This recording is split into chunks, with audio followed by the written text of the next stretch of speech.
Assalamualaikum warahmatullahi wabarakatuh.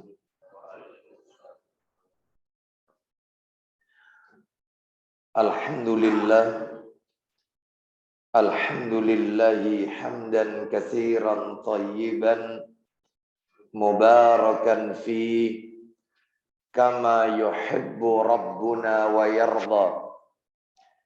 Wa ashhadu an la ilaha illallah wahdahu la syarika lah wa ashhadu anna Muhammadan abduhu wa rasuluh. Ya ayyuhalladzina amanu taqullaha haqqa tuqatih wa la tamutunna illa wa antum muslimun. Amma ba'du, fa inna asdaqal hadisi kitabullah wa khairal hadi hadi Muhammadin sallallahu alaihi wasallam wa syarral umuri muhdatsatuha wa kulla muhdatsatin bid'ah wa kulla bid'atin dhalalah wa kulla dhalalatin finnar. Ikhwan wa akhwati fillah, bapak-bapak, ibu-ibu, kaum muslimin dan muslimah, jamaah salat Isya yang semoga dimuliakan oleh Allah Subhanahu wa taala. Wabil khusus kepada segenap jamaah majelis taklim Ashabul Hijrah yang semoga dimuliakan oleh Allah Subhanahu wa taala, dan tentunya kepada segenap pengurus yayasan maupun takmir Masjid Ar-Rahman Prim Kopal Juanda yang semoga dirahmati oleh Allah Azza wa Jalla. Tidak ada kata yang patut kita ucapkan di malam hari ini selain rasa syukur kita kepada Allah Subhanahu wa taala atas segala karunia nikmat yang telah Allah berikan kepada kita, yang tentunya kita tidak akan pernah mampu, tidak akan pernah bisa menghitung-hitung nikmat tersebut. Sebagaimana Allah Subhanahu wa taala menegaskan dalam ayatnya, wa in ta'uddu ni'matallahi la tuksuha. Dan jika kalian menghitung-hitung nikmat Allah, maka tentu kalian tidak akan pernah mampu, tidak akan pernah bisa untuk menghitung-hitungnya. Mulai kita bangun dari tidur sampai kita tidur kembali, bahkan tidur itu sendiri bagian dari karunia nikmat Allah yang Allah berikan kepada kita, yang wajib untuk kita syukuri. Oleh karena itu kita berdoa kepada Allah Subhanahu wa taala, semoga Allah senantiasa melimpahkan karunia nikmat-nikmatnya kepada kita, dan kita dijadikan hamba-hambanya yang pandai bersyukur atas nikmat yang Allah berikan kepada kita tersebut. Nabi Shallallahu Alaihi Wasallam mengajarkan kepada kita sebuah doa. Doa yang di dalamnya meminta kepada Allah agar Allah memberikan nikmat-nikmatnya. Nikmatnya tidak akan pernah habis. Doa itu berbunyi, Allahumma inni as'aluka ilman. Allahumma inni as'aluka imanan la yartad. Ya Allah, sesungguhnya aku memohon kepadamu iman yang tidak akan pernah lepas. Wa na'iman la yanfad, nikmat yang tidak akan pernah habis. wa murafaqata Muhammadin sallallahu alaihi wasallam fi a'la jannatil khuldi, dan dapat menyertai Nabi Muhammad sallallahu alaihi wasallam di surga yang tertinggi kekal untuk selamanya. Itulah doa yang diriwayatkan oleh Ibnu Hibban, di mana Nabi mengajarkan doa tersebut kepada sahabat Abdullah bin Mas'ud radhiyallahu an. Doa yang lain agar kita menjadi hamba yang pandai bersyukur adalah doa yang senantiasa kita baca setiap selesai sholat fardu. Doa itu berbunyi, Allahumma a'inni ala dzikrika wa syukrika wa husni ibadatika. Ya Allah, tolonglah aku untuk menjadi seorang hamba yang banyak mengingatmu, banyak bersyukur kepadamu, dan memperbagus ibadah kepadamu. Semoga doa-doa kita semuanya diterima oleh Allah Azza wa Jalla. Bapak Ibu rahimani wa rahimakumullah. Malam hari ini kita lanjutkan pembahasan kita seperti biasa, kajian kita di Jumat pekan keempat di Majelis Taklim Ashabul Hijrah. Materinya adalah kitab yang ditulis oleh Syekh Khalid Al-Husainan hafizahullah taala, kitab yang berjudul Aksaru min alfi sunnatin fil yaumi wal lailah, yang sudah diterjemahkan dalam bahasa Indonesia lebih dari 1000 amalan sunnah dalam sehari semalam. Pada kajian sebelumnya kita telah menuntaskan sunnah yang nomor 9, Bapak Ibu, yaitu sunnah yang terkait dengan, masih ingat, adzan dan iqamah. Adapun malam hari ini kita memasuki bab baru, Bapak Ibu, yaitu sunnah yang ke-10. Tentang apa dia? Sunnah yang ke-10 ini yaitu tentang sholat menggunakan sutra atau penghalang. Sholat menggunakan sutra atau penghalang. Baik, Bapak Ibu sekalian rahimani wa rahimakumullah.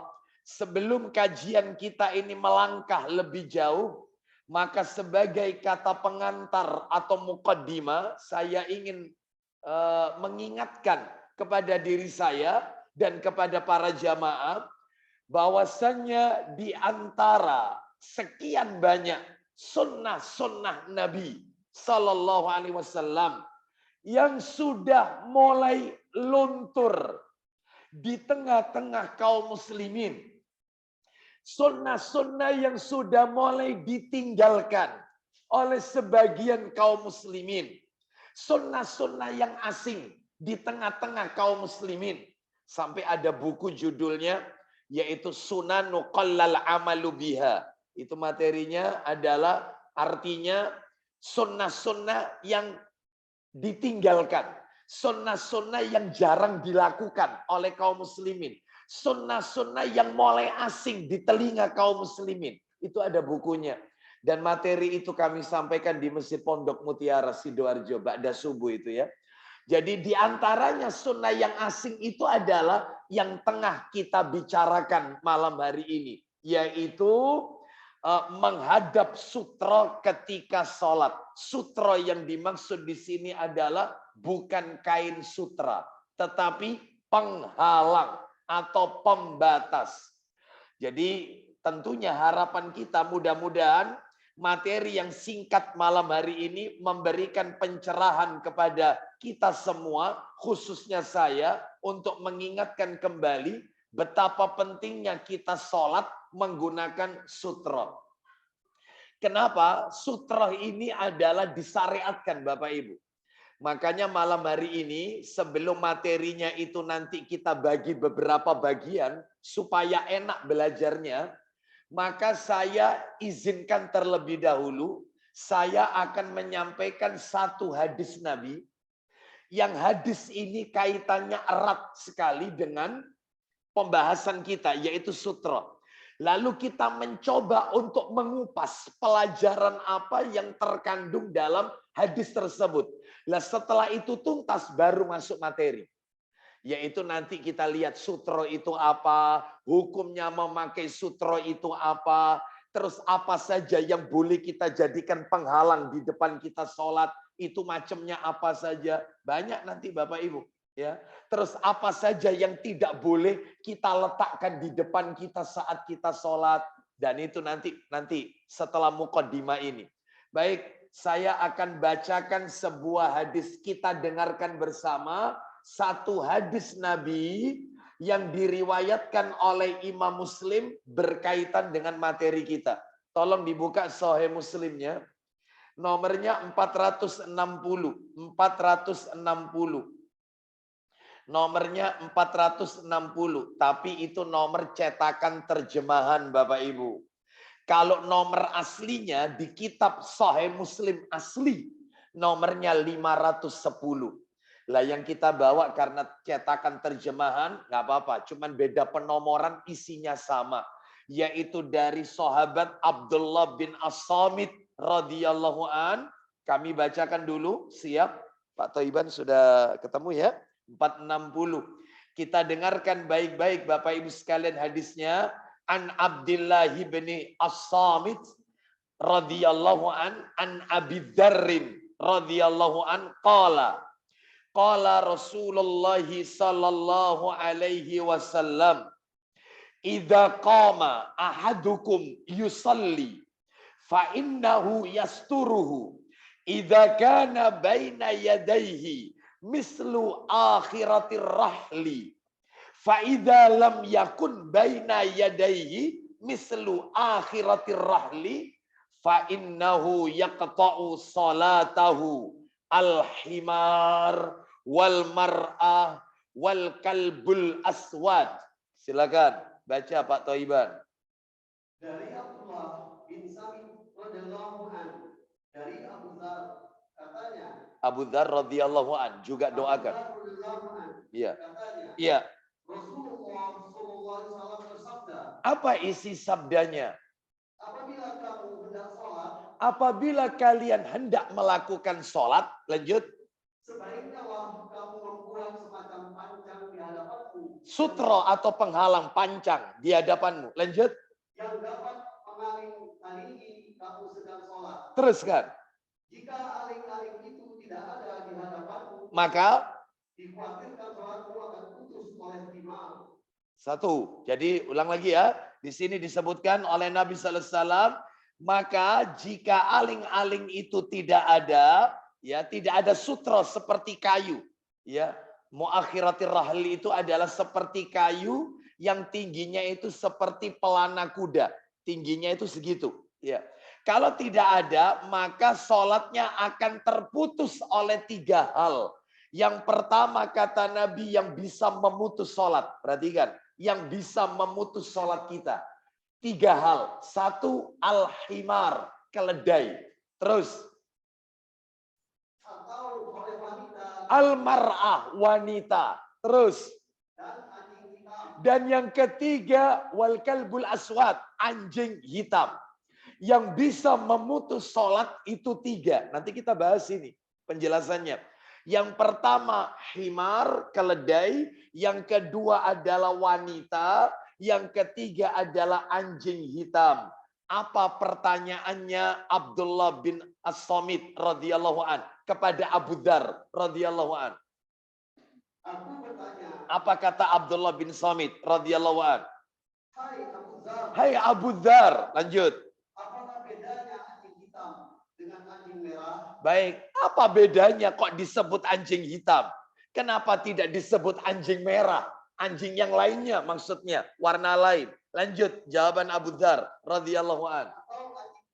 Terus. Jawabnya, aku pernah pula menanyakan hal itu kepada Rasulullah SAW. Aku juga pernah tanya seperti itu. Pertanyaanmu itu aku pernah ajukan kepada Nabi. Ternyata jawabannya Nabi, kenapa anjing hitam disebut khusus? Kenapa? Lanjut. Maka jawab beliau, anjing hitam itu setan. Anjing hitam itu syaitan. Bahkan dalam hadis riwayat Tirmidzi, Bapak Ibu sekalian, Nabi dengan tegas mengatakan, apabila anjing itu bukan makhluk ciptaan Allah, Andai kata anjing itu bukan makhluk ciptaan Allah, niscaya aku perintahkan kalian untuk membunuh semua anjing. Tapi karena anjing itu ciptaan Allah, bunuhlah anjing yang berwarna hitam saja. Lalu Nabi menyebutkan, ketika ditanya kenapa? Karena anjing hitam itu jelmaan syaitan. Nah, kembali ke materi kita. Yang memutus sholat, himar, keledai, wanita, dan anjing hitam. Sekarang kita bahas pelajaran apa yang bisa kita ambil dari hadis ini. Ini masih mukadimah Bapak Ibu ya. Ini belum masuk materi ya. Jadi ini masih kata pengantar dulu. Pelajaran apa yang bisa kita ambil dari hadis ini? Yang pertama pelajarannya, yang pertama ini. Yang pertama adalah lewatnya 3 hal tadi, keledai, wanita, anjing hitam, ya, di hadapan orang yang sholat dapat membatalkan sholat. Sholatnya batal. Apakah itu sholat wajib ataupun sholat sunnah? Apakah itu dia sholat sendiri atau saat dia menjadi imam? Kalau makmum beda lagi. Makmum beda lagi. Kalau makmum itu mengikuti pembatasnya imam yang di depan. Sehingga Bapak Ibu tidak perlu ragu ketika panjenengan sholat ternyata dilalui oleh orang. Yang orang itu misalnya ingin ambil air wudhu karena wudhunya batal. Atau kalau kita sholat di Masjidil Haram lah, banyak orang lalu lalang. Sedangkan Anda lagi sholat, nggak usah dihadang, nggak usah, biarkan aja. Kenapa? Karena pembatas kita makmum mengikuti imam yang ada di depan. Nah tadi imam kita tadi sholat isya ada di depan. Sehingga kalau ada orang yang batal atau anak kecil ya dan biarkan aja, nggak usah dihadang. Ya. Tapi kalau sholat sendiri atau ketika dia jadi imam, 3 hal ini melintas, maka harus dihadang. Jika tidak, batal. Batal sholatnya. Baik, ini nomor 1 Bapak Ibu sekalian. Sehingga yang harus dihalau itu sesuatu yang lewat pada saat sholat sendiri atau jadi imam. Bahkan dipukul pun boleh ketika dia memaksa. Mana dalilnya? Coba Pak Toiban dibantu Sahih Muslimnya nomor 456. Mundur nomornya 456. Dari Abu Sa'id Al-Khudri, silakan. Dari Abu Sa'id Al-Khudri radhiyallahu anhu. Ya. Katanya Rasulullah SAW bersabda. Apa isi sabdanya? Apabila kamu sedang sholat, ya, maka janganlah dibiarkan orang lewat di hadapanmu. Terus Tolakkanlah dia sedapat mungkin. Tolak dia sedapat mungkin. Kalau tidak bisa lanjut. Jika dia enggan tetap nekat mau memutus sholat kita, maka pukullah dia. Kenapa? Karena dia itu setan. Karena dia itu syaitan. Syaitan itu Bapak Ibu ada 2 ya. Sebagaimana Allah sebutkan dalam surat Al-An'am. Kalau tidak salah ayatnya 112. Nanti bisa dicek sendiri. Al-An'am 112. Syaitan itu ada 2. Ada syaitan dari kalangan jin, ada syaitan dari kalangan manusia. Maka kata Nabi, kalau ditolak tidak mau, pukullah. Karena dia adalah syaitan. Syaitan dari kalangan manusia. Manusia yang berwatak syaitan. Maka dari itu, karena itu pentingnya memasang sutra ini. Supaya sholat tidak batal, tidak terputus. Pelajaran yang kedua, dari hadis yang tadi. Hadis yang tadi, yang dibacakan di awal tadi. Pelajaran kedua. Bila sholat sendiri, ya, bila sholat sendiri atau berjamaah, maka imam disunahkan memasang sutro. Imamnya disunahkan memasang sutro. Lu sutro itu tidak wajib, sabar. Nanti saya akan jelaskan hukumnya. Ini baru muqaddimah. Sebab Nabi pernah sholat di Mina, di depannya nggak ada apa-apa. Sholat di Mina, di depannya tidak ada kayu, tidak menghadap tembok, tidak menghadap pilar, tidak menghadap dinding, nggak ada apa-apa. Makanya ulama ikhtilaf, kalau gitu wajib apa sunnah? Kalau wajib mestinya harus Nabi, harus pakai. Ini di depan Nabi nggak ada apa-apa, sholat di Mina. Nah, makanya nanti saya jelaskan. Kita belum masuk ke sana Bapak Ibu. Jadi saya ulang ya, bila sholat sendiri atau berjamaah, imam disunnahkan memasang sutro atau pembatas. Karena sutro dapat mencegah batalnya sholat. Mana dalilnya? Buka Sahih Bukhari, minta tolong. Sahih Bukhari-nya nomor 223, Bukhari nomor 223, minta tolong dibantu Pak Toiban. Bukhari 223 dari Abu Juhaifah radhiyallahu an, Bukhari ya. Silakan. Dari Abu Juhaifah katanya, Saya melihat Rasulullah SAW dalam kemah merah dan kulit. Terus. Dan melihat Bilal mengambil air sisa wudhu Rasulullah SAW. Terus. Dan melihat orang banyak berebut mengambil air sisa wudhu itu. Baik, jadi Bapak Ibu sekalian, perlu diketahui bahwasannya mengagungkan Nabi itu ada dua. Mengagungkan Nabi itu ada dua. Yang pertama mengagungkan Nabi saat Nabi masih hidup. Dan yang kedua mengagungkan Nabi saat Nabi telah wafat. Ketika Nabi masih hidup, cara mengagungkan Nabi modelnya dua. Ketika Nabi masih hidup. Saya ulang ya dari awal ya supaya tidak bingung. Cara mengagungkan, menghormati, mencintai Rasul itu ada dua. Yang pertama ketika Nabi masih hidup, yang kedua ketika Nabi telah wafat. Ketika Nabi masih hidup modelnya ada dua. Cara menghormati, mengagungkan Nabi saat beliau masih hidup. 14 abad yang silam. Modelnya dua. Cara yang pertama adalah mengagungkan fisiknya. Jadi jasadnya Nabi itu barokah Bapak Ibu.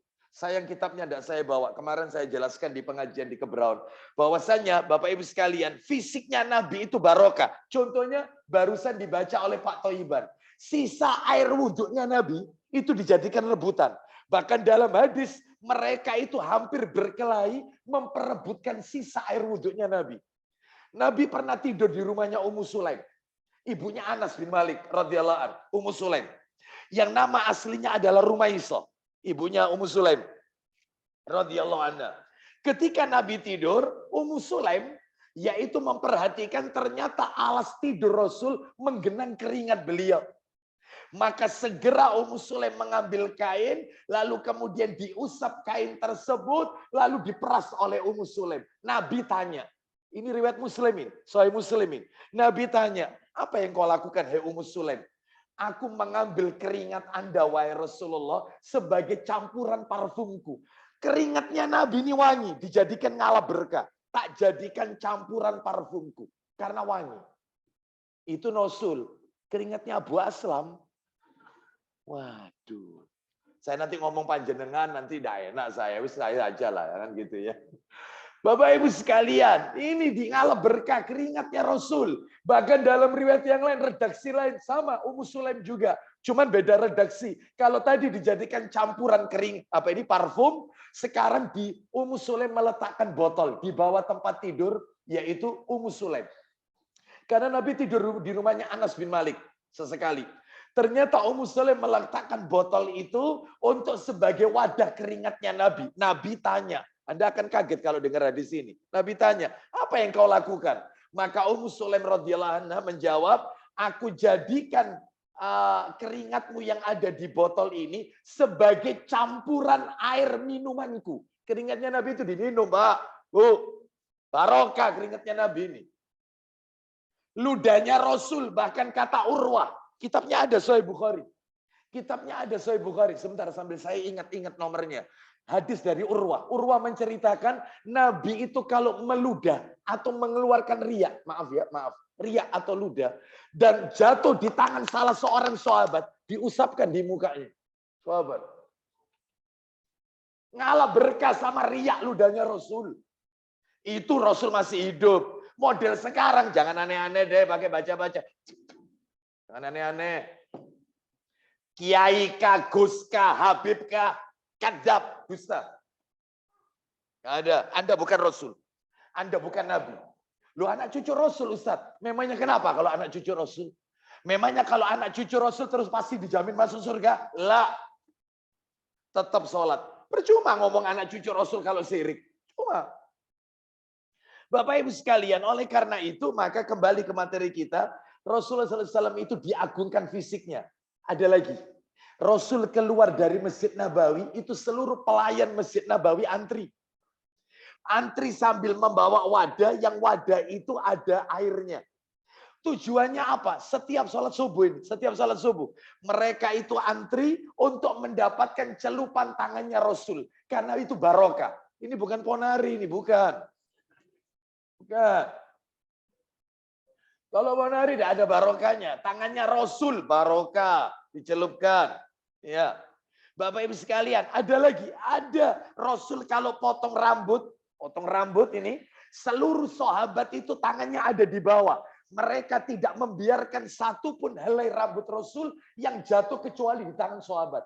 Mereka ngalap berkah dengan rambutnya Rasul. Dan Nabi membiarkan.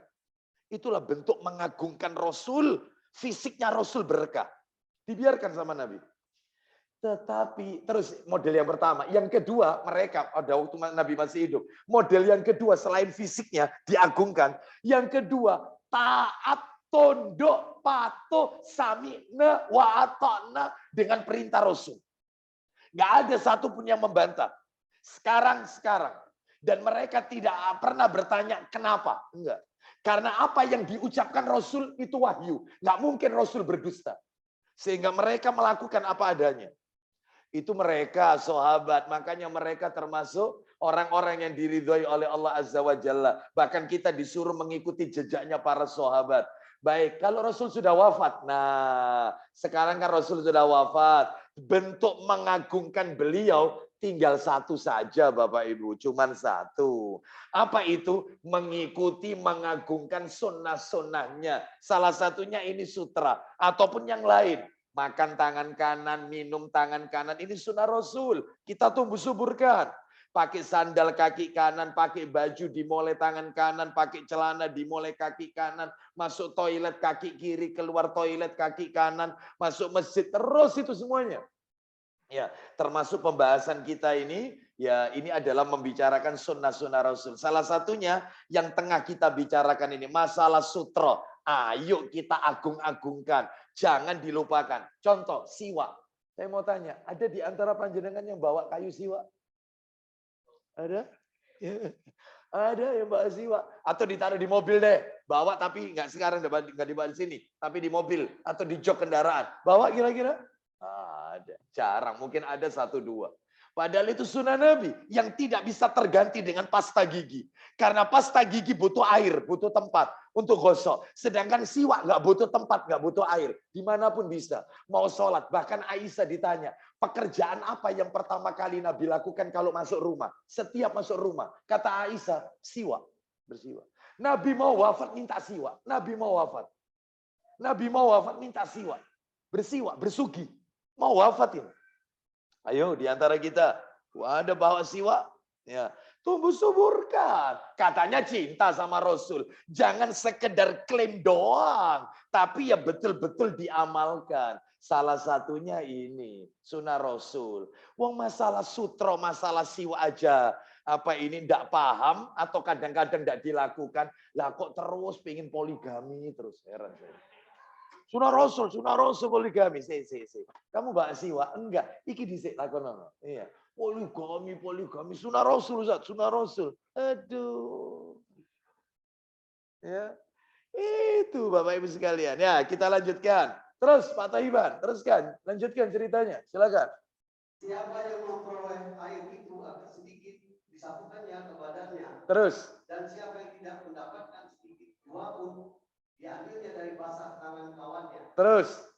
Kemudian saya lihat Bilal mengambil sebuah tongkat, ya, lalu menancapkannya di tanah. Terus.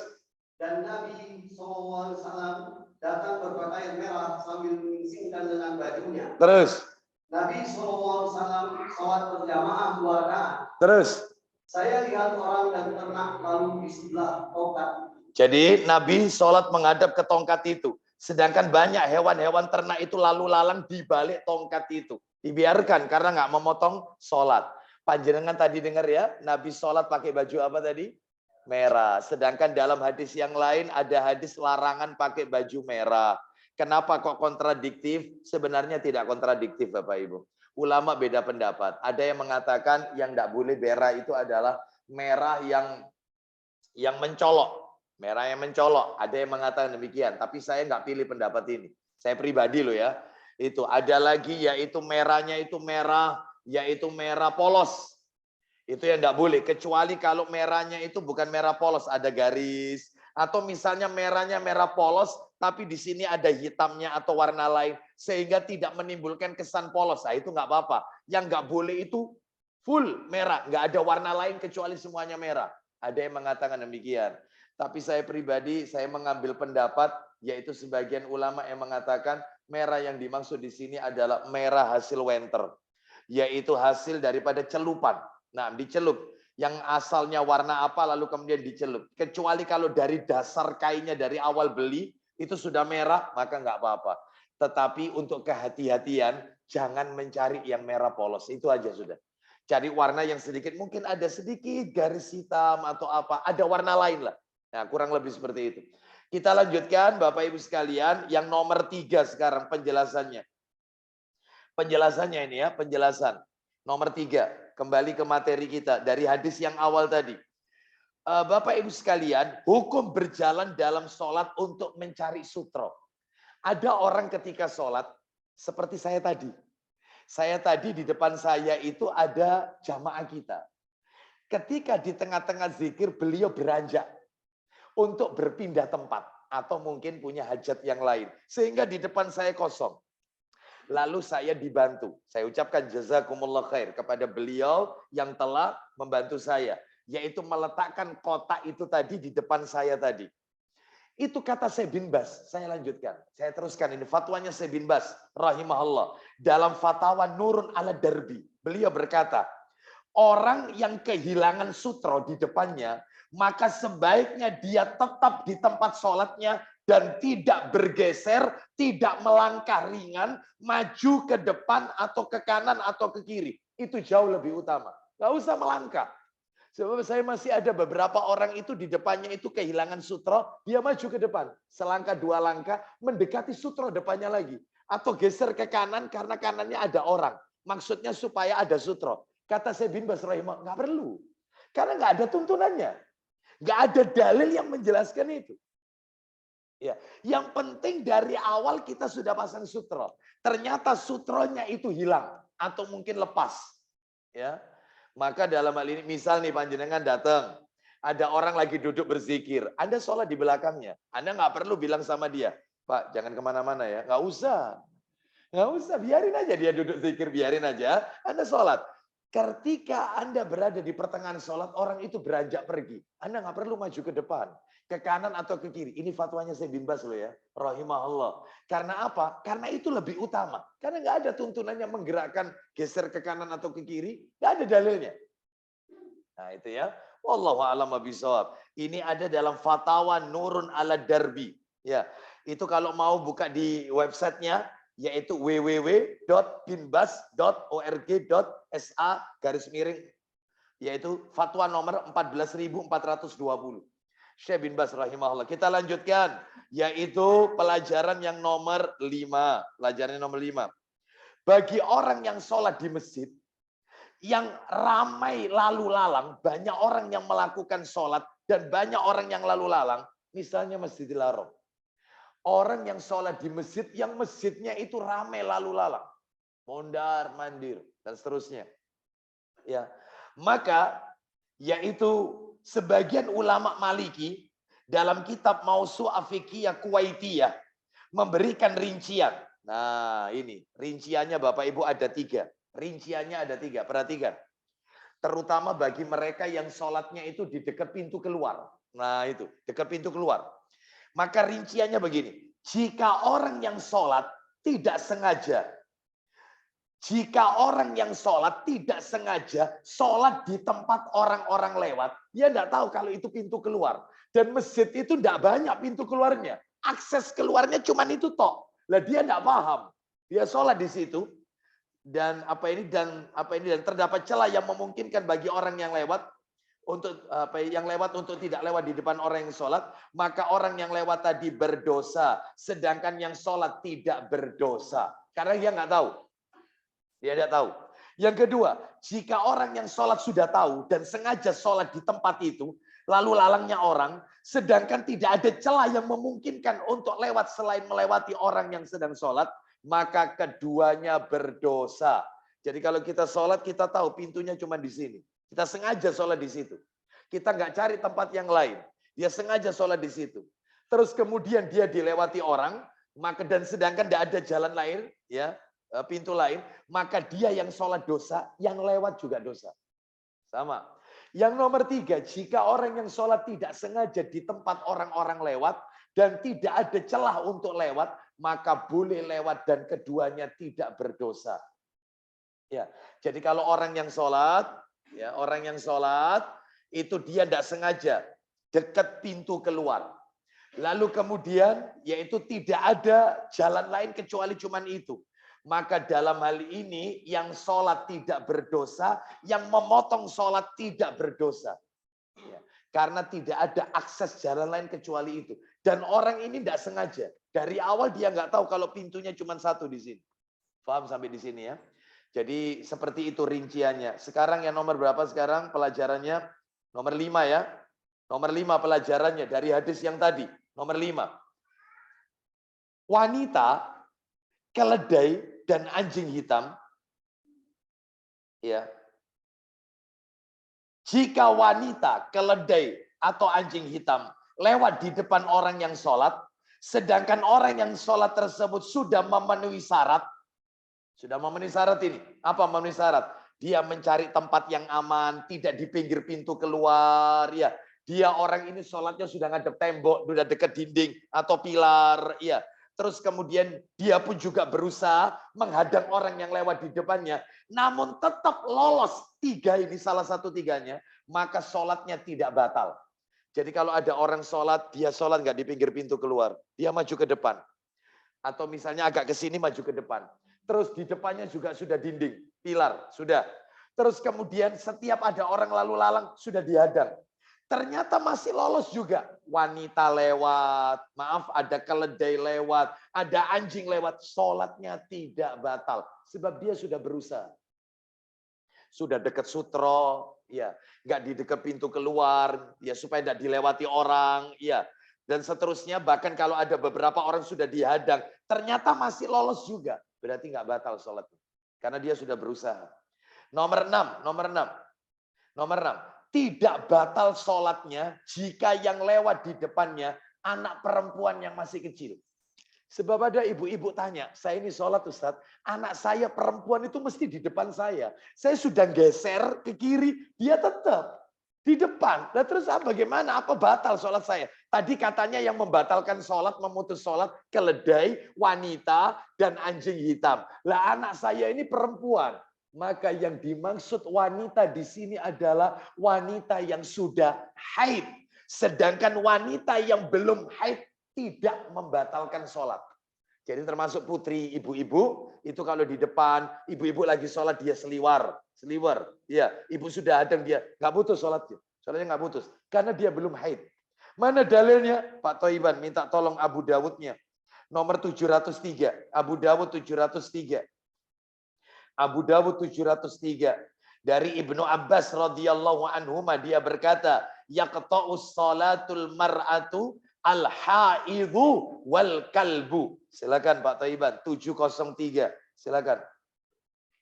Maksudnya wanita yang haid itu wanita yang telah balik, Bapak Ibu sekalian. Silakan. Ayo. Betul ya, dari Ibnu Abbas. Silakan. Dari Ibnu Abbas dia berkata, ya, yang dapat memutuskan sholat adalah wanita yang sudah haid. Loh, yang bisa memutuskan sholat wanita yang sudah haid. Terus apa lagi? Dan anjing. Dan anjing. Tadi sudah kita bahas. Ada tambahan lagi himar tadi. Baik, sekarang berikutnya yang nomor 7. Pelajaran nomor 7. Tidak ada perbedaan hukum apakah wanita yang lewat tersebut mengetahui hukumnya ataupun tidak paham hukum. Tetap batal. Wanita yang sudah haid tadi. Wanita balik. Tidak ada perbedaan. Dia paham fikih, paham tentang masalah sutro, atau enggak paham masalah sutro. Dia paham tentang hukumnya. Memutus sholat itu dosa, atau enggak paham, jahil. Tidak ada perbedaan. Tetap batal sholatnya. Putus. Ulama tidak membedakan. Yang penting wanita itu sudah balik. Sudah haid. Tidak dibedakan. Dia paham hukum ataupun tidak paham hukum. Yang ke-8. Jika wanita yang sholat dilewati wanita lain, wanita sholat dilewati wanita. Sama-sama wanita. Kalau tadi kan laki-laki sholat dilewati wanita batal. Ini wanita sholat dilewati wanita.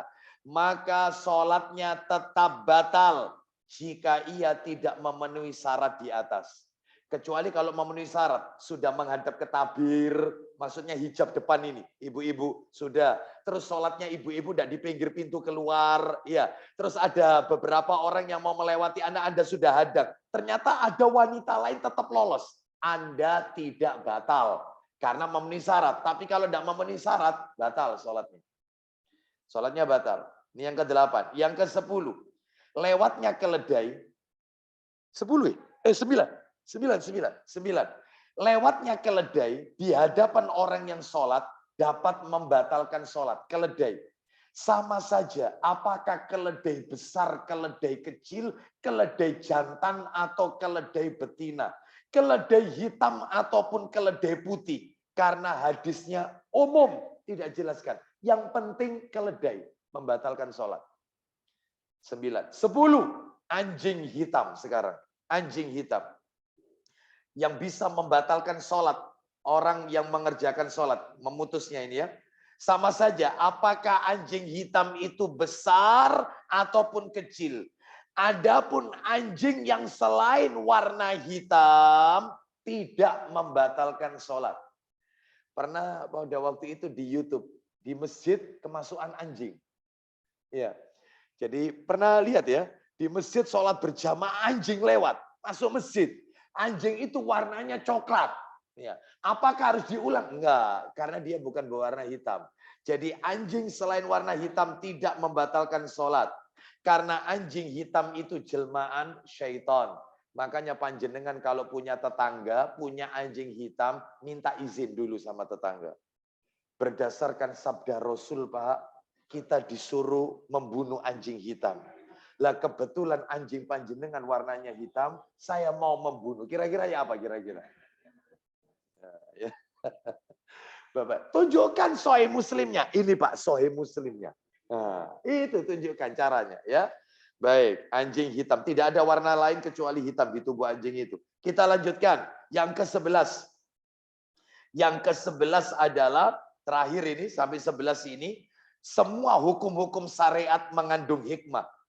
Semua hukum-hukum syariat yang telah Nabi ajarkan ada hikmahnya. Ya, ada hikmahnya. Sehingga kita wajib mengimani ya apa yang Nabi sabdakan, yaitu kepada umatnya. Wallahu a'lam bishawab. Sekarang kita masuk materi kita, pembahasan seputar sutra, Bapak Ibu sekalian. Apa itu? Saya bagi materinya menjadi 4 bagian. Nah, supaya enak ini belajarnya. Oh maaf, 5 bagian. 5 hal yang akan saya sampaikan terkait sutra ini.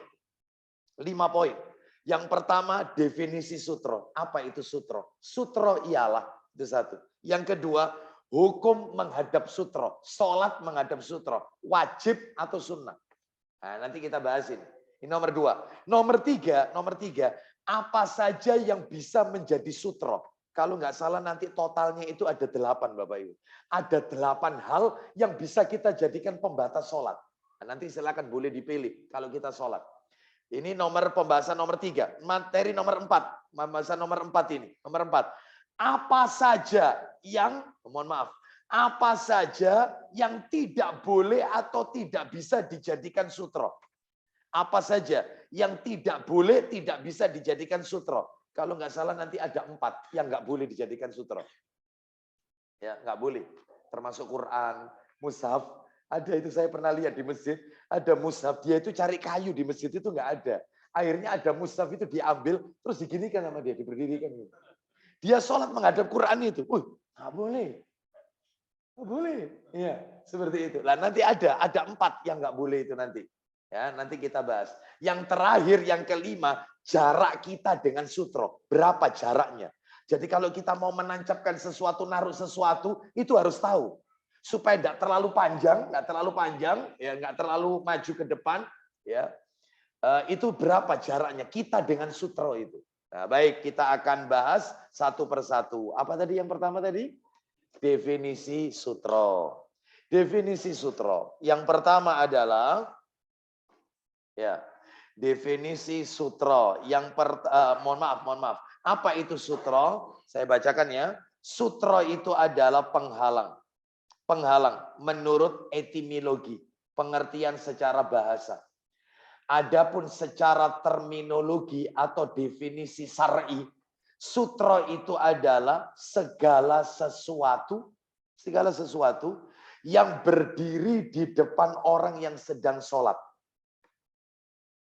Segala sesuatu yang berdiri ya, tegak di depan orang yang sedang sholat. Entah berupa tongkat atau tanah yang disusun-susun. Maksudnya batu bata. Pokoknya berdiri ke atas. Seperti itu. Ke atas. Bukan melebar. Ke atas. Baik. Itu namanya sutra. Untuk mencegah apapun yang lewat di depan orang yang sholat. Jadi supaya nggak dilewati oleh orang yang supaya tidak dilalui oleh orang ya ketika sholat. Itu maksudnya. Ini kami ambilkan dari Mausu'ah Fiqhiyah Kuwaitiyah di juz yang ketiga. Baik, sekarang kita masuk materi nomor 2. Hukum menghadap sutra. Lah ini. Hukum menghadap sutra, ulama berbeda pendapat. Menjadi 2 pendapat. Pendapat yang pertama mengatakan wajib. Pakai sutra itu wajib. Sehingga sholat kalau di depannya tidak ada sutra, batal. Ini pendapatnya siapa Ustaz? Ini pendapatnya Ibnu Hazm Asy-Syaukani. Dan pendapat yang dipilih oleh Syekh Muhammad Nasiruddin Al-Albani. Rahimahullah. Syekh Albani memilih pendapat wajib. Tidak ada sutra, tidak sah sholat. Harus ada sutra. Wajib. Apakah mereka punya dalil? Punya. Apa dalilnya? Ayo kita lihat dalilnya. Sahih Muslim nomor 451. Minta tolong. Sahih Muslim 451. Muslim 451. Nah itu. Ya. Iya, 451. Silakan baca. Dari Musa bin Tolha, radhiyallahu anhu, dari bapaknya, katanya, kami sholat, sedangkan hewan-hewan lalu lintas di hadapan kami. Terus. Maka hal itu kami tanyakan kepada Rasulullah SAW. Apa itu sabda beliau? Sabda beliau. Ya, silakan.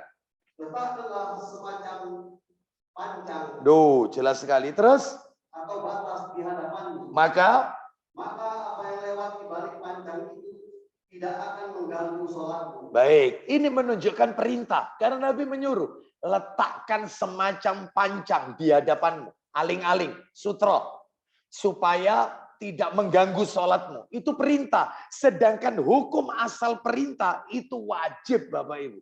Dan dalilnya banyak, tidak satu ini, banyak. Itu tadi kan nomor 451. Ada lagi dalil yang lain 452. Ada lagi 461. Yang semuanya itu perintah. Ya, bahkan Nabi mengatakan fal yusalli ila sutra. Salatlah menghadap sutra. Itu kan perintah, salatlah menghadap sutra. Fi'il amr. Setiap perintah itu berimplikasi wajib. Makanya Syekh Albani mengatakan wajib. Wajib pasang sutra. Kalau enggak sah salatnya. Baik, ini satu. Adapun yang kedua, pendapat yang kedua adalah pendapat yang mengatakan sunnah. Pendapat yang mengatakan sunnah, tidak wajib. Ya, pendapatnya siapa ini? Ini adalah pendapatnya Imam Syafi'i dan Imam Malik rahimahullah. Imam Syafi'i rahimahullah dan salah satu pendapat Imam Malik rahimahullah. Dalilnya memakai apa? Dalilnya adalah di dalam hadis riwayat Bukhari. Buka Sahih Bukhari, nomornya 62. Bukhari nomor 62. Bukhari nomor 62.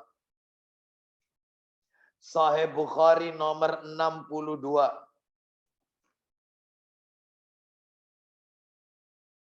Ya, silakan. Rasulullah SAW, ya silakan. Saya datang ke Mina mengendarai Terus Dan ketika itu saya hampir balik. Rasulullah SAW sedang sholat di Mina. sholat di Mina, biminan ila ghairi jidarin. Silakan. Tanpa dinding di hadapannya. Tanpa ada satupun dinding penghalang di depannya. Sholat di Mina. Tidak ada tembok, tidak ada pembatas. Kalau memang sutra itu wajib, mestinya Nabi pakai. Tetapi Nabi tidak memasang sutra. Sehingga dari dua pendapat ini, antara yang wajib dengan yang sunnah, manakah pendapat yang rojih, pendapat yang argumentatif? Saya bacakan. Ternyata fatwa jumhur ulama, termasuk para ulama kibar abad ini, seperti Syekh Muhammad bin Shalih Al-Utsaimin, Syekh Abdul Aziz rahimahullah, Syekh Shalih Fauzan, ya, Syekh Shalih bin Fauzan Al-Fauzan, hafizahullah taala, sepakat ternyata tidak sampai masuk ke wilayah wajib. Tidak sampai berhukum wajib. Nggak sampai wajib, berarti sunnah. Itu pendapat yang pendapat yang kuat, ya, yaitu jumhur ulama dan ulama-ulama kibar, yaitu abad ini, yaitu mengatakan tidak wajib. Wallahu a'lam wa bishawab. Ya. Namun Bapak Ibu sekalian, sunnahnya menghadap sutra ini hanya berlaku untuk 2 orang loh Bapak Ibu. Menghadap sutra ini hukumnya sunnah untuk 2 orang saja. Siapa mereka? Yang sholatnya sendiri dan yang kedua imam. Bagi makmum tidak perlu memakai sutra. Ya, baik. Sekarang kita masuk materi nomor 3. Berarti hukumnya tidak wajib. Tapi panjenengan kalau memilih pendapatnya Syekh Albani yang wajib, silahkan. Karena ada dalilnya. Mau pakai yang sunnah boleh. Dalilnya Nabi sholat di Mina tanpa pembatas. Sekarang nomor 3. Apa saja yang bisa menjadi sutra? Ada 8. Ada 8. 1. Saya sebutkan satu-satu dulu aja ya. Nanti dalilnya belakangan. 1. Anak panah. Anak panah. Jadi apa itu? Busur ya? Busur ya? Anak panah, anak panah. Lah itu ditancapkan, anak panah. Nah itu. Betul, asam. Jadi ditancapkan. Itu. Lalu yang kedua, hewan tunggangan. Hewan tunggangan, ya kuda, ya ditaruh di depan. Pernah mencoba yang nomor 2 ini? Barangkali kambing Idul Adha kemarin ditaruh di depan gitu ya. Terus kita sholat, ya nggak apa-apa ya. Atau hewan tunggangan yang lain, kuda misalnya. Gitu. Nomor 3, nggak usah. Kemudian besok itu cari kuda gitu, nggak usah ya. Itu. Ini yang penting saya pernah sampaikan. Ini pernah dilakukan oleh Nabi. Yang nomor 3, tiang. Tiang itu boleh jadikan sutra. Tiang. Tiang ya. Yang nomor 4, pohon. Boleh pohon. Pohon. Ini riwayat Ali bin Abi Thalib nanti. Pohon. Nabi pernah sholat menghadap pohon. Nomor 5, tongkat yang ditancapkan. Tongkat. Jadi tongkat ditancapkan. Itu. Yang nomor 6, dinding. Dinding. Jidar. Dinding. Yang nomor 7, benda apapun yang meninggi, bukan melebar. Meninggi dia. Apapun sudah bendanya. Berarti buku Ustadz ya. Iya, buku jangan ditidurkan, ditegakkan. Nah, meninggi. Seperti itu. Buku. Ya. Meninggi. Benda apapun yang meninggi. Yang ke-8, orang. Contohnya orang lagi duduk berzikir, kita sholat di belakangnya. Ada orang sholat, kita sholat di belakangnya. Kita jadikan dia pembatas. Setelah dia sholat, dia beranjak pergi, ya nggak usah kita melangkah maju ke depan atau menggeser untuk mencari sutra terdekat. Itu kata Syekh bin Baz tadi, rahimahullah. Baik, sekarang kita masuk dalilnya. Bisa ditulis saja, ringkas ya, karena waktunya. Anak panah, dalilnya adalah anak panah, yaitu riwayat Imam Ahmad. Saya bacakan aja, karena kitabnya tidak ada di sini. Imam Ahmad. Imam Ahmad, nomor hadisnya dalam Musnad Imam Ahmad 14.801. 14.801. 14801. Nomor hadisnya. Begini nih bunyinya. Dari Sabrah bin Ma'bad al-Juhani radhiyallahu an. Nabi sallallahu alaihi wasallam bersabda, "Sutratur rajuli fi sholati as-sahmu wa idza shalla ahadukum falyastatir bisahmin." Artinya, sutra seseorang ketika sholat adalah anak panah. Jika seseorang di antara kalian sholat, hendaknya menjadikan anak panah sebagai sutra. Oh, itu ya. Jadi ini anak panah. Ini juga dipakai dalil oleh Al-Albani rahimahullah. Karena ini perintah. Gitu ya. Wajib. Ya, baik. Kita lanjutkan yang nomor 2. Hewan tunggangan. Di mana dalilnya hewan tunggangan? Buka Sahih Muslim. Nomor 453. Ayo, Muslim 453. Sahih Muslim 453. Silakan. Dari Ibnu Umar radhiyallahu anhu katanya, Ya. Nabi SAW pernah melintangkan kendaraannya. Lah kendaraan paling keren pada waktu itu apa? Ya onta atau kuda, kendaraannya. Terus kemudian beliau sholat menghadap ke arah kendaraan itu. Nah, seperti itu. Boleh.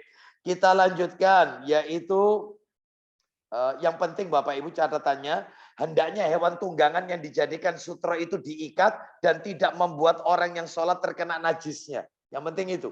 Penting itu ya. Baik. Loh Ustadz, kalau hewan itu yang halal dikonsumsi itu kotorannya najis? Tidak. Hewan yang halal dikonsumsi dagingnya kotorannya tidak najis. Contohnya, Nabi menyuruh seseorang untuk minum air kencingnya onta. Pernah minum air kencing onta? Oh belum pernah, belum coba ya. Susu onta, ini air kencing onta. Itu obat itu Bapak Ibu. Nabi memerintahkan. Berarti kalau gitu nggak najis, nggak najis. Hewan yang halal dimakan, dikonsumsi, kotorannya tidak najis. Tetapi hewan yang haram untuk dikonsumsi, untuk dimakan, haram kotoran. Najis kotorannya. Najis kotorannya. Baik, kita lanjutkan. Sekarang yang nomor 3, tiang. Tiang. Mana dalilnya? Coba dibuka. Oh, di sini tidak ada. Sahih Bukhari nomor asli di sini. Bukhari nomor asli. Tapi nggak apa-apa. Barangkali coba Sahih Muslim nomor 453. Muslim 453. Barangkali sama. Muslim 453. Oh, enggak, bukan. Beda tadi itu hewan tunggangan. Ini tidak, Bukhari nomor 502. Nomor asli tapi ya. Nomor asli. Saya bacakan ya. Saya bacakan.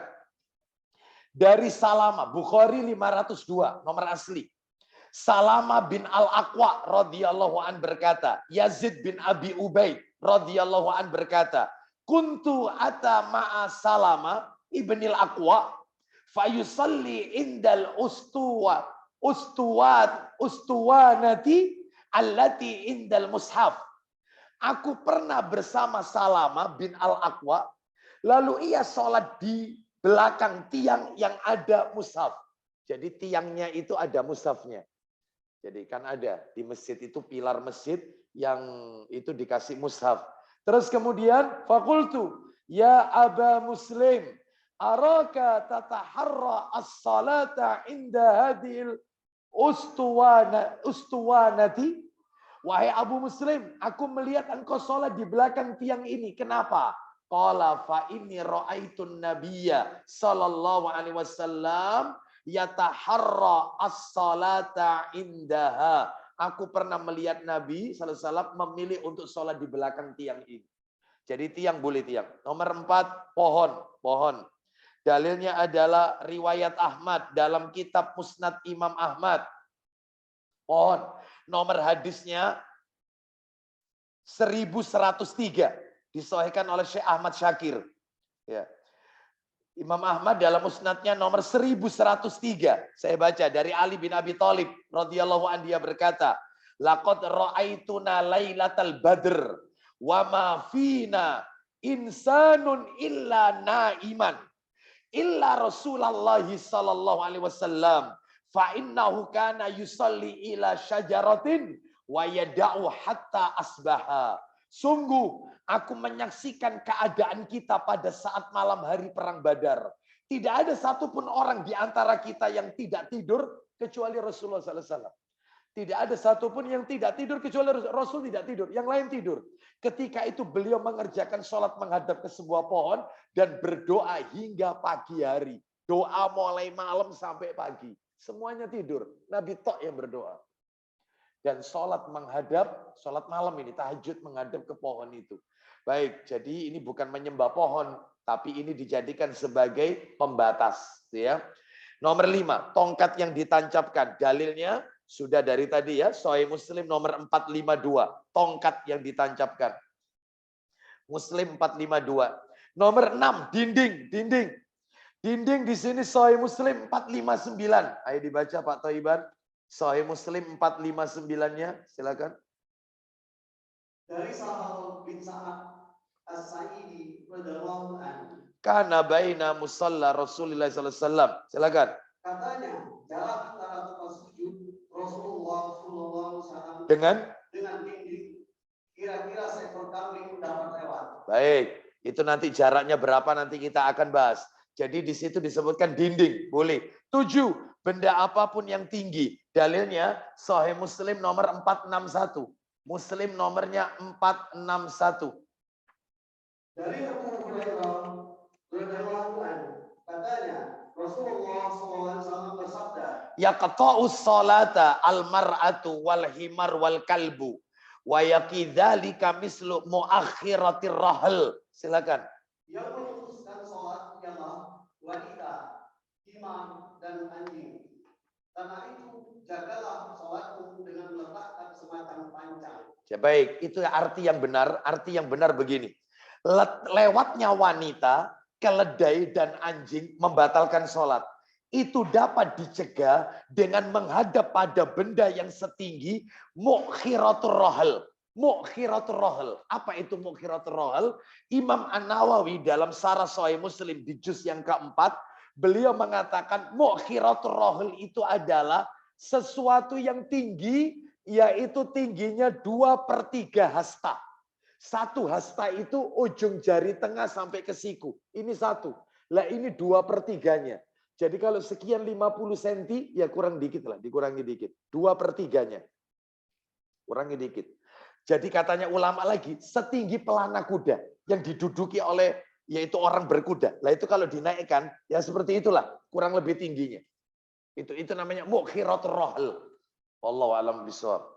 Terus yang terakhir nomor 8, orang lain. Ya, orang lain boleh kita jadikan sutra sebab jika benda saja yang tadi mukhiratur rohel yang sekitar 2/3 hasta tadi bisa dijadikan sutra, apalagi orang lain yang lebih tinggi tentunya. Maka sah, boleh. Sekarang kita akan bahas yang nomor 4. Apa saja yang tidak boleh dijadikan sutra? Ada berapa tadi? 4. 1, garis soft, nggak boleh. Garis soft. Jadi sholat di depannya nggak ada apa-apa, garis soft. Menghadap garis soft, nggak boleh. Itu garis soft, bukan pembatas sholat. Ya, garis soft. Ini fatwa para ulama ya, ini nggak boleh. Nomor 2, mushaf Al-Quran, nggak boleh. Mushaf Al-Quran, nggak boleh. Yang nomor 3, segala benda yang jika dijadikan sutra akan menyerupai penyembahan berhala. Segala benda, saya jelaskan nanti, segala benda yang jika dijadikan sutra akan menyerupai penyembahan berhala. Maksudnya apa? Nah, ini keterangannya dari para ulama. Jika benda yang dipakai sutra tersebut dikhawatirkan muncul persangkaan bahwa orang yang sholat boleh menyembah benda tersebut, maka terlarang memakainya sebagai sutra. Sebagaimana para ulama melarang menggunakan sutra berupa sebuah batu besar, bongkahan batu besar. Ya, kalau kita sholat selalu menghadap ke batu itu dan orang menyangka bahwasanya boleh kalau gitu sholat, yaitu menghadap benda mati, sehingga mereka akan menyembah itu, maka tinggalkan, cari benda yang lainnya aja. Sehingga boleh, yaitu misalnya sesekali menghadap dinding, sesekali misalnya takmirnya menyediakan sutra yang sudah dibuat itu dari kayu, itu boleh. Sesekali di belakangnya orang, sehingga tidak harus itu terus. Paham sampai di sini ya? Sehingga akan muncul zon, sangkaan orang, berarti boleh menyembah benda mati. Menyembah berhala. Na'udzubillah. Baik, ini nomor 3. Nomor 4, segala benda yang membuat sholat tidak khusyuk. Nggak boleh. Segala benda yang membuat sholat kita tidak khusyuk. Jadi setiap muslim wajib khusyuk sholat itu. Ya, sholat. Menjauhkan hal-hal yang bisa memalingkan hatinya dari kesibukan sholat. Maka cari yaitu sutro itu yang tidak membuat kita menjadi tidak khusyuk. Ya, contoh ini contoh. Ada sutro itu, mohon maaf, semacam dinding atau apa? Dindingnya itu bagus. Keramiknya itu bagus. Ya, granitnya itu bagus. Kalau kena cahaya itu seperti ada bintang-bintang. Ya, sehingga orang sholat itu lihatnya itu. Ya, tiba kayak bintang. Ya, menyibukkan hati. Nah itu jangan. Ibu-ibu sholat menghadap yaitu kain pembatas di depannya. Ternyata bercorak-corak misalnya. Corak-corak ya banyak. Kalau gini kan terkesan polos ya. Nggak masalah insya Allah. Ini corak-corak. Ya. Apalagi masjid yang banyak ornamen-ornamennya. Oh itu. Nah, itu ya. Ustadz Masjid Nabawi, Ustadz bagaimana? Iya banyak, rame Bapak Ibu. Rame Masjid Nabawi. Ya, mulai lampunya itu aja semua bertuliskan la ilaha illallah. Belum dindingnya apa. Itu. Terus gimana Ustadz yang kayak begitu? Ya para ulama sudah memberikan nasihat tentunya tentang hal ini. Sekadar memberikan nasihat. Tentunya ini adalah otoritas raja Bapak Ibu. Jadi dalam hal ini tentunya kita tidak boleh membangun masjid itu dengan berbagai macam warna. Nggak boleh. Jadi sunnahnya itu yang polos, itu ya. Jadi tidak banyak rame warna itu masjid.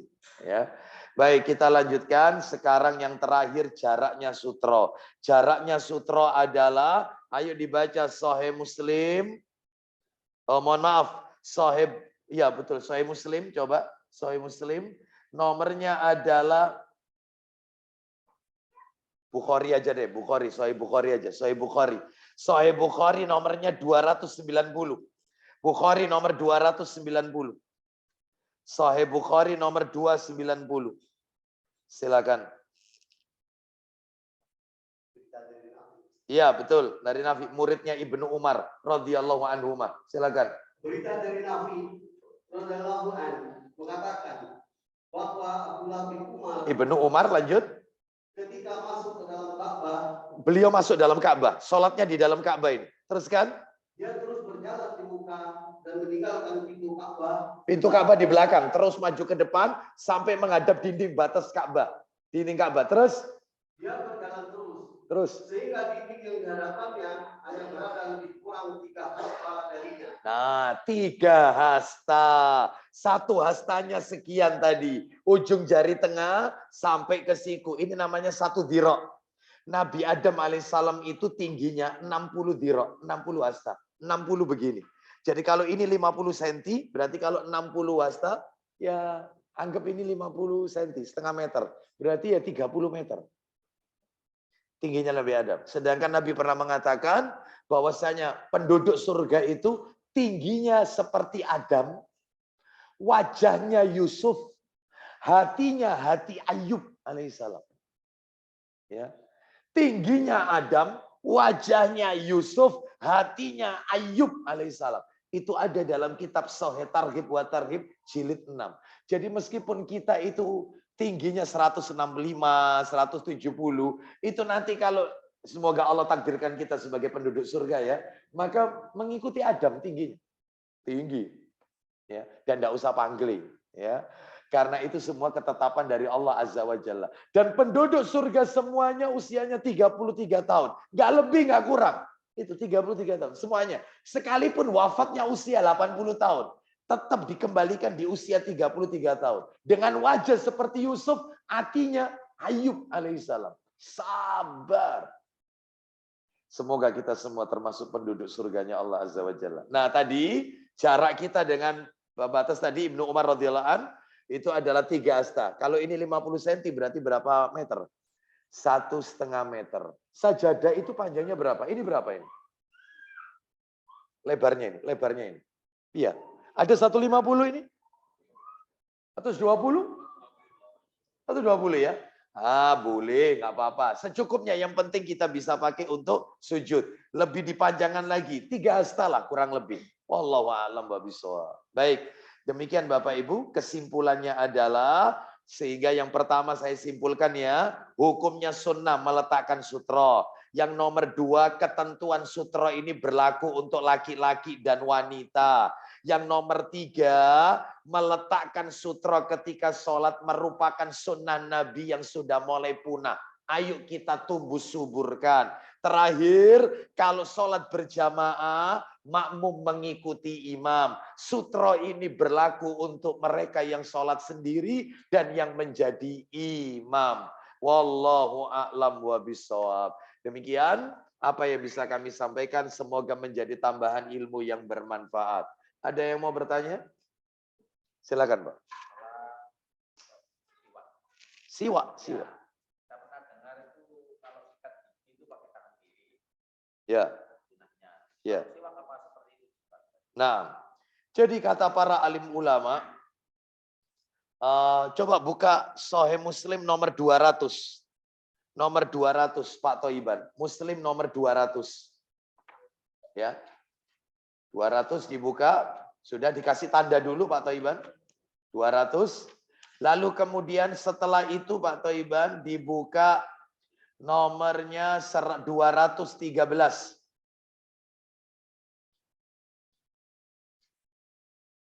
Ya, dibaca dulu yang 213-nya. Silakan, dari Aisyah radhiyallahu anha. Silakan. Dari Aisyah radhiyallahu anha, katanya Rasulullah SAW lebih suka mendahulukan yang kanan dalam segala keadaan perbuatan. Baik, dalam segala keadaan atau perbuatan. Terus kemudian seperti Memakai trompa, seperti memakai sandal atau memakai siwak. Terus kemudian bersisir, ya, terus berwudu, dan mandi. dan mandi. Ketika mandi besar dimulai anggota tubuh sebelah kanan. Memandikan mayit dimulai dari yaitu anggota sebelah kanan jenazah. Teruskan lanjut.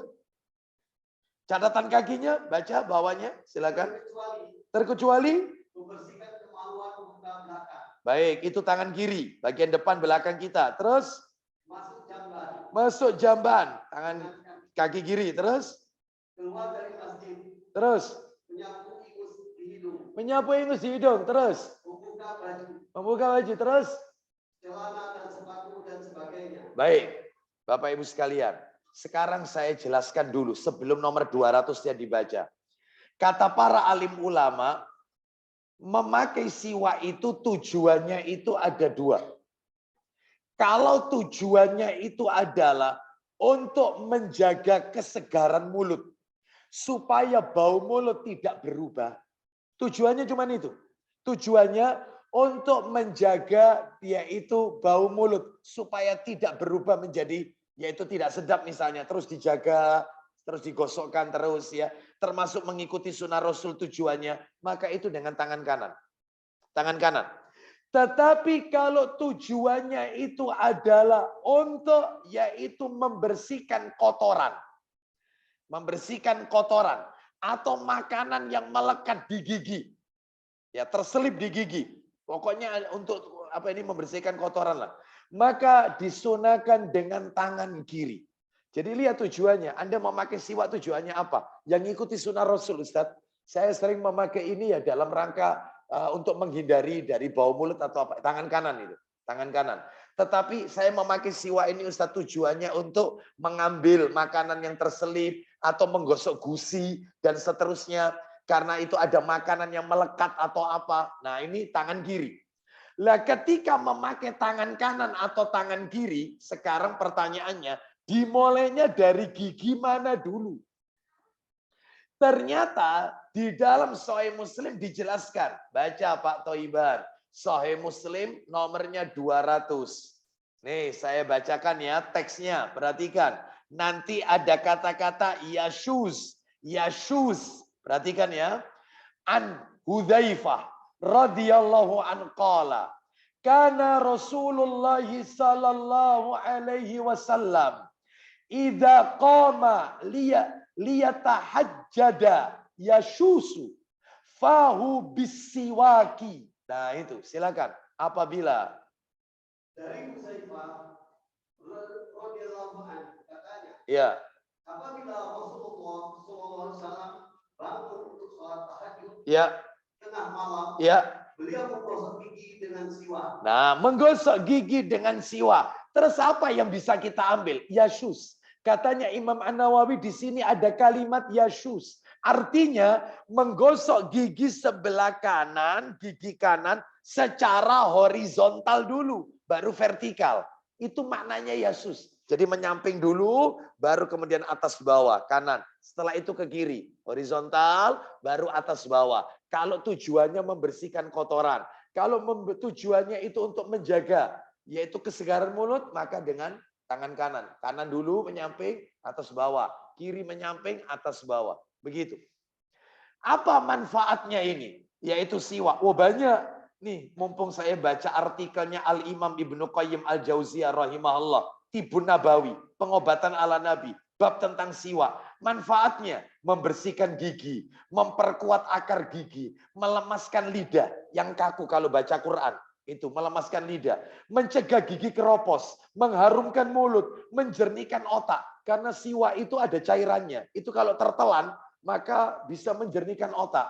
Terus menjernihkan otak, terus menambah nafsu makan, menghilangkan dahak, menjernihkan suara, mempertajam pandangan mata, menyehatkan lambung, mengusir kantuk, dan lain-lain. Al-Imam Ibnu Qayyim Al-Jauziyah dalam kitab Tibun Nabawi. Oh, banyak ini manfaatnya. Punya siwak. Ya, itu ya, baik. Bahkan orang yang memakai itu mendatangkan ridho dari Allah.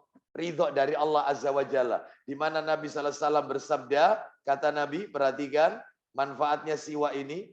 Nah ini, manfaatnya siwak ini. Bahkan siwak ini direkomendasi oleh WHO. WHO mengakui. WHO loh ini. Badan Kesehatan Dunia ini mengakui. Nah ini, Nabi bersabda, as-siwaku matharatu lil fami mardotun li rabbi. Siwak itu dapat membersihkan mulut dan mendapatkan ridho dari Allah. Jadi panjenengan kalau ingin tahu amalan apa yang bisa mendatangkan ridhonya Allah, ada 3. Yang pertama bersiwak mendatangkan ridho Allah. Yang kedua bakti sama orang tua. Ridho Allah fi ridho walid. Wasuktullah fi suktil walid. Ridhonya Allah tergantung ridho orang tua. Murka Allah bergantung murka orang tua. Nomor 3, ngikuti jejaknya sahabat. As-sabiqunal awwaluna minal muhajirina wal ansar walladzina tabauhum bi ihsan radhiyallahu anhum. Surat At-Taubah ayat 100. Mengikuti jejaknya muhajirin dan ansar. Yaitu amalannya. Kalau ingin dapat ridhonya Allah Azza wa Jalla. Baik, demikian. Yang lain silakan. Ya, silakan Bapak. Saya mau bertanya tentang Khusyuk, ya. Jadi saya sendiri sering kalau sholat zuhur pasti Iya. kita pengen khusyuk, tapi begitu kita masuk shop, depan kita itu punggungnya itu banyak tulisannya. Iya. Otomatis kalau kita kan nggak mungkin terpejam mata kita, kadang-kadang kita ya sering baca apa itu gimana apa sholat kita batal atau tidak. Nah, apakah sholat kita batal? Ada tulisannya banyak apa? Kadang 2 tulis atau lanjut. Sponsor ini ya. Atau gini, sponsornya itu ada tulisannya, apalagi kaos partai, gitu ya. Kaos partai ada gambar orangnya biasanya. Terus ada tulisannya, enak zamanku toh. Nah itu. Saya pernah juga sholat tapi baca saya, mau enggak mau. Ini gimana ini kira-kira? Taib. Yang pertama ini, yang pertama, barakallahu fiik, yang pertama Sahih Muslim nomor 508. Sahih Muslim nomor 508. Ayo. 508. Ya, kalau tidak salah dari Aisyah radhiyallahu anhuma. Silakan baca. Dari Aisyah radhiyallahu anhuma. Ya. Nabi SAW pernah sholat memakai baju bercorak-corak. Nabi pernah sholat. Beliau pakai baju bercorak-corak. Beliau, bukan orang lain. Beliau pakai baju bercorak-corak, bergaris-garis. Ya, ya seperti mungkin baju yang saya pakai ini, batik. Ya. Terus lanjut, silakan. Lalu beliau bersabda, apa kata Nabi? corak baju ini menggangguku ketika ketika sedang sholat. Nabi, orang paling soleh ini, merasa terganggu dengan corak baju beliau. Padahal beliau nggak lihat orang. Tapi beliau melihat bajunya itu terganggu. Maka apa kata Nabi? Tukarkan. Karena itu bawalah baju ini kepada Abu Jaham. Abu Jaham, bukan Abu Jahal. Abu Jaham. Lanjut. Tukar dengan yang polos. Tukar sama yang polos. Yang polos saja. Nah, sekarang masalahnya pertanyaan beliau di depan kita yang bajunya itu bercorak-corak. Ya. Terus kemudian mengganggu. Apakah sholat kita ini batal karena kita tidak khusyuk? Maka dalam hal ini, satu, sikap kita adalah pandangan mata kita ke arah tempat sujud. Bukan ke depan. Ini yang pertama. Yang kedua, jika kita sudah mengarah ke tempat sujud tidak terhindarkan, artinya kita terganggu, maka kita berusaha semaksimal mungkin untuk khusyuk. Caranya adalah baca ta'awudz. Jadi kalau sudah nggak khusyuk, terus kemudian bacaan kacau, jumlah rokaat juga mungkin sudah lupa dan seterusnya, nggak khusyuk, nggak tenang, ya. Maka baca ta'awudz karena itu godaan syaitan.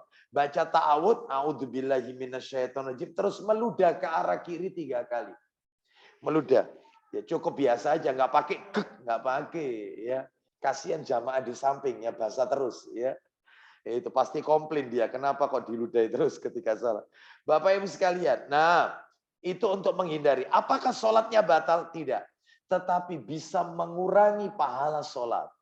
Bisa mengurangi, tidak membatalkan sholat, tapi mengurangi pahala sholat. Mana dalilnya? Buka Sahih Abu Dawud. Buka Abu Dawud. Nomornya 769. 769. Dari Abdullah. Dari Ammar bin Yasir kalau nggak salah. Ammar bin Yasir radhiyallahu an. 769. Ya. Ketemu.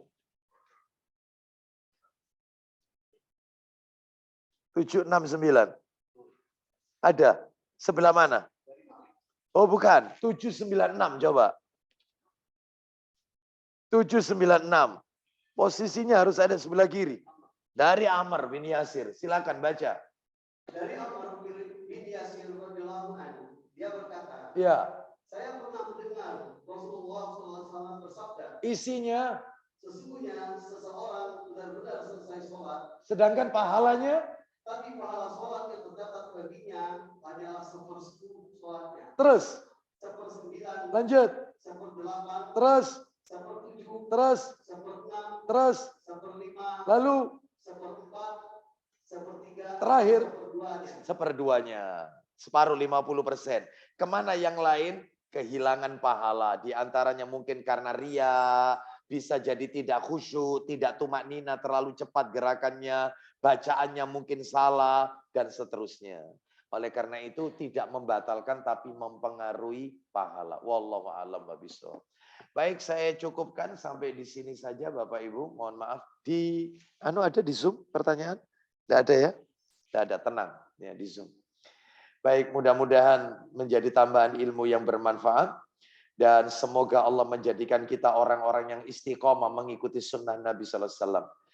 Insya Allah kajian berikutnya kita sudah beranjak topik lain. Ya, mungkin yang nomor sekian ya, sunnah yang kesekian. Nanti kita akan bicara pada bab yang lain. Kita tutup. Wassallallahu ala nabiyyina wa ala alihi washabihi wasallam. Subhanakallahumma wa bihamdika asyhadu an la ilaha illa anta astaghfiruka wa atubu ilaik. Wa akhiru da'wana anil hamdulillahi rabbil alamin. Assalamualaikum warahmatullahi wabarakatuh.